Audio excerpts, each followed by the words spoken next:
Wadhi nyime kwara Mgajwang' Elipot kata mana sigana mokelo tich ang'wen ka tich ang'wen mar gin kanya miyo kiki sud mabor kod wang' jowi nyalo medo volume. En nyakwara Mgajwang' chenro mar gin kanya biro juma ka juma kawuono medo ni wamenyo ni mosenindo Reverend John Henry Okulu mar kanisa mar ACK manokelo lokruoge mathoth kuom oganda jo Kristo. Okulu notiyo pinje mag jo asungu kendo chung' mar motegno nomiyo jatend piny Uganda machon Milton Obote ne oriembe piny Uganda. Bishop nong'ere kod buge mane ondiko to kopogore kod mano bende ondiko gazede moko e pacho kaendi mane elo it oganda.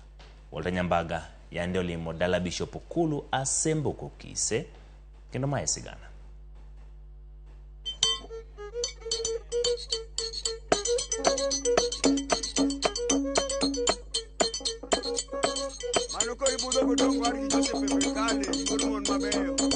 Bishop Henry Okulu, jadolo mane okelo lokruok e ngima oganda malach. Kata kamano, lendo mar tho mar higa mar 1999 e dwe mar adek tarik 13 ne omiyo piny okuyo, kendo Jo-Kretus wacho ni nyaka sani pok giyud jal manyalo chopo chuny oganda kaka jadolo Okulu ne pidho chunje. Wuotho chomo Rambe County ma Siaya e kilomita 390.6 kowuok e boma Nairobi nyaka dala John Omino. Mondo wabed kod adiri kuom mbaka ma wabiro goyo, wapenjo tudruok mantiere kind John Omino to kod mosenindo Bishop Okulu. The late Bishop Okulu wan gi blood relations. Min mare gi minwa gi nyikwa ng'at achiel. Koro mae ni kwadongo okwongo na gi higni 12 matien nonyuole 1930. Koro wato dogo medre gi kind minwa kod min gi ne en Jasembo. Clan mare en Kukise. Sub clan en Kanyamoto.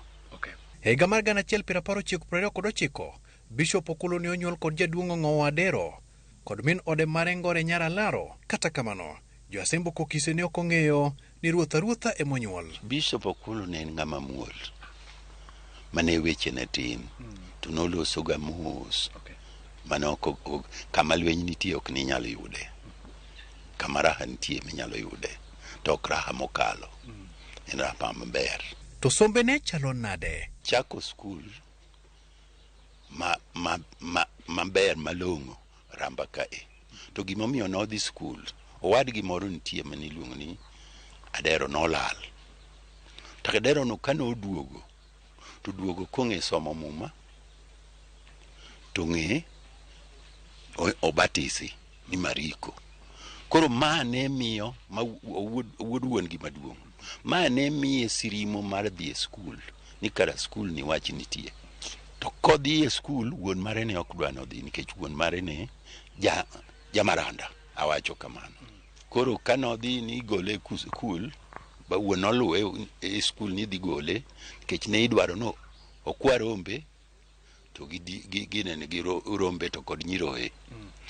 Japuonj moro ne nitie manotelo ne Rambe luong ni Hezron Osuka. Notamo wuon mare ni nyathini nyaka somo. Wayudo lai mar tije. Bishop Okulu mokwongo chako tich gi kalweny. Otiyo kamoro ni Makinan Road. Kanye mane wasungu puonje typing. An kanye mong'e Kiswahili maber. Kisungu to noyudo kong'eyo mkoa Kaimosi. To ko tich mar lweny no ogol ogol headquarter maneni Makinan Road to duogo dala. Eka wuok kodhi Kampala kodhi dwaro tich. Moyudo tich Karan gi Joreru mano 1952. Utiyo gi Joreru ka DC district civil engineer. To noneno ka tich padri mit berne. O apply no dwa bedo padri. Jokuono noko yiene. Nikech jokuone wacho ni padri is another department, salvation be another department. And to no persist. Me to joka no tamre duoke.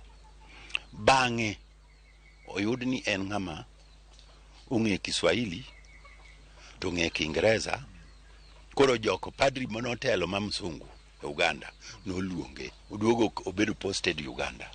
To yudo ka Obote koro emotele. To ne en a critic. Koro Obote ko gima nondiko mokwongo Obote nokoni ino kijaka in ja Kenya. Koro 1968 odwoke Kenya. Kodonjo Kenya, biro posted St. Stephen kaka padri.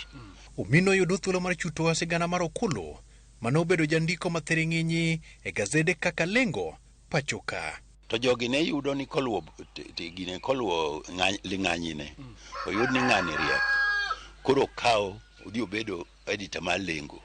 Gaset moro ne nitie ka ni Lengo kata Target. Nomiyo Target nobedo popular molo kata Nation. Ema koro kendo chako yude position ni in iromo dhi bedo provost.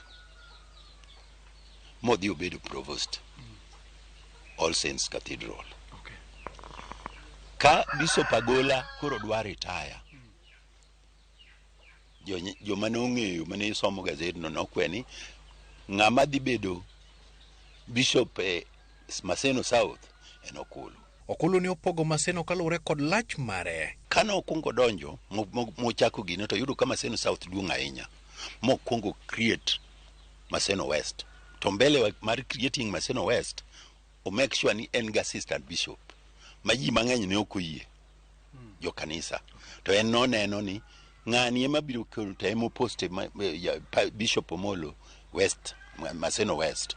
Bishop wachore ni kod chung' motegno, kendo chung' mare motegno ne dunyo ndime wang' sirikal, kendo Okulu ne ochako ndiko buge kaka Church and Politics, Request for Justice, to kod Church and the East Africa. Ne ok dhi gi sirikal maber, nikech ne mano nyiso sirikal ni ng'ani ok en ng'ama oriere kodwa, nikech pile pile sirikal galoga ni kanisa en otelo ni, sirikal ema otelo ni kanisa.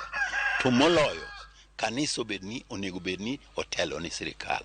Koro en no nitie buge adek manogoyo. Mokwongo ne en Church and Politics in East Africa. Mano nomulo East Africa duto. Kochako go machielo Church and Politics. Church and Politics no koro nolande badly. Ke joma nosesomo gino to koro bedo enlightened ni kara kanisa emonego kaw namba achiel kore ka sirikal bire bang'e. Oyangono ne oturo jatend piny machon Daniel Arap Moi kod wach mondo owe thuolo Jaramogi Oginga Odinga magie thuolono ne okete jela mar ot. Nowuok modhi nyaka ka Moi, mok oloso gi Moi. Maiye ni wachonwa ni nomiye 200,000 to en noko kawo pesano. Drepe manokawo to kopenjo drepe ni pesa manomiyi ni kure. Mane emomiyo nwayudo wachno. Raila be notimone kamano. Modhi en owuon. To moko notieko gi samon ko chung'e kanisa jo gaset ne ringo dhi ire ni to kawuono iyalo kanye nadhi yalo kama jo gaset osechopo ku. Bishop Okulu ne jadongruok e yo mane kanyo ne ji wuok technicians mane nitie kar loso mtokni, joma loso wach tangego manok luongo jok mano komo biro train jogi manachielo. Machielo nitie kamoro ni Miyare ni ne en dispensary. Olose ne gin gi Professor Kaseje. Mano tim gini, mane gino konyo everybody within Asembo. Makanyo ni kata mine dhi nyuolie. Kanyo ni puonje ji kaka ipidho gwen. Kanyo ni puonje ji kaka ipidho nguruwe. Kanose nolwar. Winjo. Ramba kanisa ma biro tero uwe mano uyike tiende. En mogero kolore Garambe. Wapenjo ni bende nitiere kuonde ma ochake nyinge. Skunde moko kaka Kukise Village Theological College.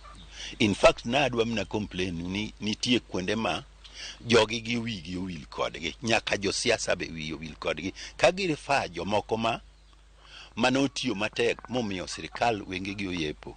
Ne en achiel kuom bishope duto, Okulu ne number 1. Wathinyore ok rangach mar go tiklo kendo wechidho ndama machuok kapok wachope dala Bishop. Kinde koro ogik so chiegni nindo.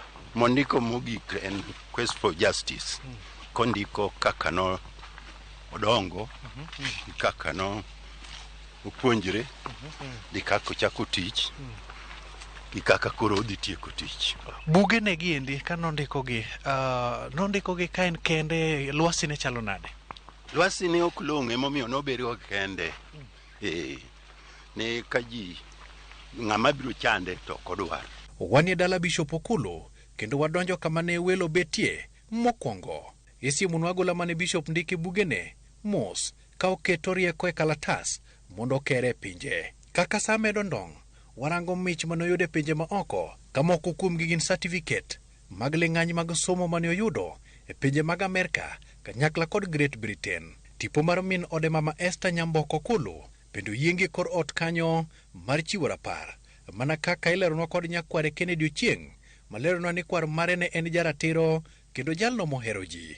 Anyalo pare ni ne en ng'ama jaduong' maber, but ne marach to nokwero. Ne en bishop ma jaratiro mohero gik mabeyo. Bishop nohero welo makata welo mana biro koro odhi panga cho sama oluongo welo to ng'e ni wendo nyaka cham kata gweno moro. Kalore ni Bishop ne oiki kanisa, wachak wasudo kendo mar manyo kama ne oikie jadolo. Jakramba John pod owuotho e kor gweng' ka endi kod jaduong' John Omino. To koni higa mar 1974 tuo moro nothinyore ka mar kipindupindu kata ambululu mane lal go oganda kalore kod pige maricho kata onge mar pi ma mosenindo Bishop Henry Okulo. Magi moko kuom dongruok manoketo manokunyo dau kaendi mane jogweng' ne biro to tuomie pi. Mano notimore mi secondary school maramba noyudo pi, jogweng' ma North Ramba noyudo pi te. Ne biro tuombo mana ka. Ma dok chien mar kipindupindu nonenore. Nonenore. Ne kuba achiel tongla achiel. Joramba secondary gi kanisa nokonyre moloso line mobiro tangene ne Ramba kanisa. Ma jo secondary ne kawo margi, to jogweng' be ne kawo margi, en be noyudo kadonjo dalane. Wachope kanisa mar ACK Maramba kendo ka emane Bishop oikie. Okang' mar biro ike kanisa kaendi mok dalane. Ma en gima ne owacho chon koso? Ok ne gima owacho jo kanisa gi jo diocese ema noparo wachni. Nikech neno kanisa ni through his effort ema nogergo kanisa ni. Kanisa mokwongo ne macha mane Archdeacon Owen ogero. Kende bathe min ode Esther Okulo bende yweyo kanyo. Kuyo ne nitie maduong' nikech nwalalo ng'ama miyowa chiemb chuny. Ai ng'ama a pillar in the church. Kendo ng'ama piny ong'eyo duto. Wayudo thuolo mar donje kanisa kendo ng'ato ka ng'ato lemo kod chunye kata odoko ni ok en odiochieng'no mar lemo kamano. Chenro kod kaka opangi kombe koni ni donjo kama ler mar kama ler. Nyidongi odiedo kendo chunya moro koni mondo alidhie matin. Kata kamano koyiena othith bende oseiki ni odiochieng'no mar sapo thith. Mesa mokwongo mar kanisa ni oketie kanyo kendo wachore ni osetieko maingo higni 30. Oko mar kanisa ni kod rapar mong'ith. Nyakwara Mogiro kamano kuom bedo kode chenro ni chakruok ne nyaka giko mare. Kane amenyo ni Bishop Henry Okulo. Jata chenro mari ne en Walter Nyambaga, wuod Kowero thuon ka ji dhi kendo ka ji duogo. Oriti masane. Mano kori budho godong' war gi Joseph Mekale, wuod mon mabeyo. Wan mabudho war ga kel kuri ka nyamora